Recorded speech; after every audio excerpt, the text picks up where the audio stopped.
شروع اللہ کا نام لے کر جو بڑا مہربان نہایت رحم والا ہے۔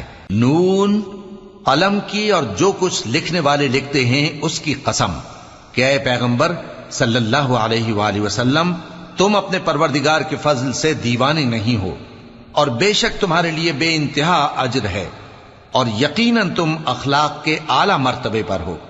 سو ان قریب تم بھی دیکھ لو گے اور یہ کافر بھی دیکھ لیں گے کہ تم میں سے کون دیوانہ ہے۔ تحقیق تمہارا پروردگار اس کو بھی خوب جانتا ہے جو اس کے رستے سے بھٹک گیا، اور ان کو بھی خوب جانتا ہے جو سیدھے رستے پر چل رہے ہیں۔ تو تم جھٹلانے والوں کا کہا نہ ماننا۔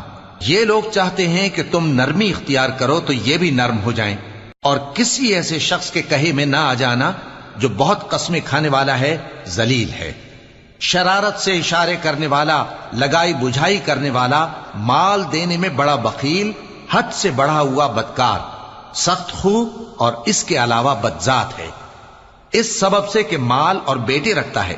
جب اس کو ہماری آیتیں پڑھ کر سنائی جاتی ہیں تو کہتا ہے کہ یہ اگلے لوگوں کے افسانے ہیں، ہم ان قریب اس کی اونچی ناک پر داغ لگائیں گے۔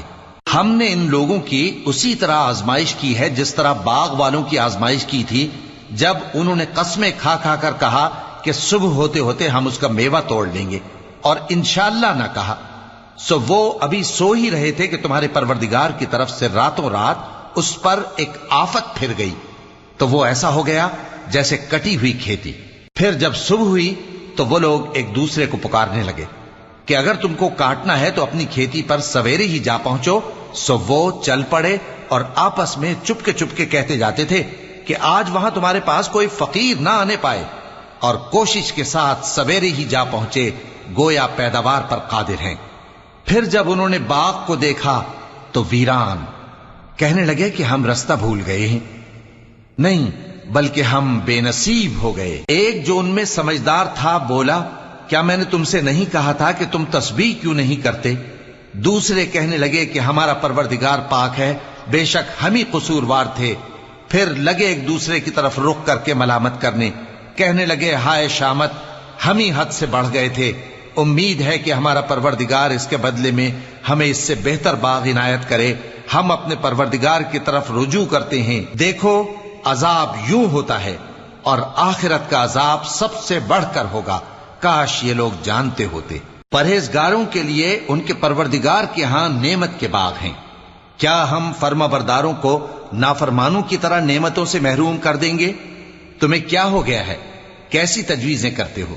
کیا تمہارے پاس کوئی کتاب ہے جس میں یہ بات پڑھتے ہو کہ جو چیز تم پسند کرو گے وہ تم کو ضرور ملے گی؟ یا تم نے ہم سے قسمیں لے رکھی ہیں جو قیامت کے دن تک چلی جائیں گی کہ جو کچھ تم طے کر لو گے وہ تمہارا ہوگا؟ ان سے پوچھو کہ ان میں سے کون اس کا ذمہ لیتا ہے؟ کیا اس قول میں ان کے کچھ شریک ہیں؟ اگر یہ سچے ہیں تو اپنے شریکوں کو لے آئیں۔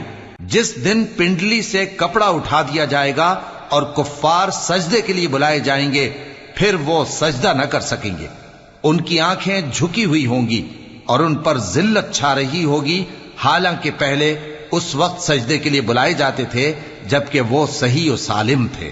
سو مجھ کو اس کلام کے جھٹلانے والوں سے سمجھ لینے دو، ہم ان کو آہستہ آہستہ ایسے طریق سے پکڑیں گے کہ ان کو خبر بھی نہ ہوگی، اور میں ان کو مہلت دیے جاتا ہوں، میرا داؤں بڑا مضبوط ہے۔ اے نبی، کیا تم ان سے کچھ معاوضہ مانگتے ہو کہ ان پر تاوان کا بوجھ پڑ رہا ہے، یا ان کے پاس غیب کی خبر ہے کہ اسے لکھتے جاتے ہیں؟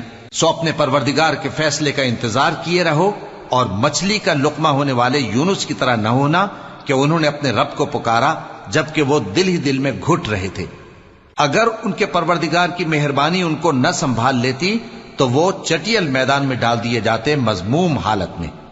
پھر ان کے پروردگار نے ان کو برگزیدہ کر کے نیکوکاروں میں شامل کر لیا۔ اور کافر جب یہ نصیحت کی کتاب سنتے ہیں تو یوں لگتے ہیں کہ تم کو اپنی نگاہوں سے پھسلا دیں گے، اور کہتے ہیں کہ یہ تو دیوانہ ہے۔ اور لوگوں، یہ قرآن تمام جہانوں کے لیے نصیحت ہے۔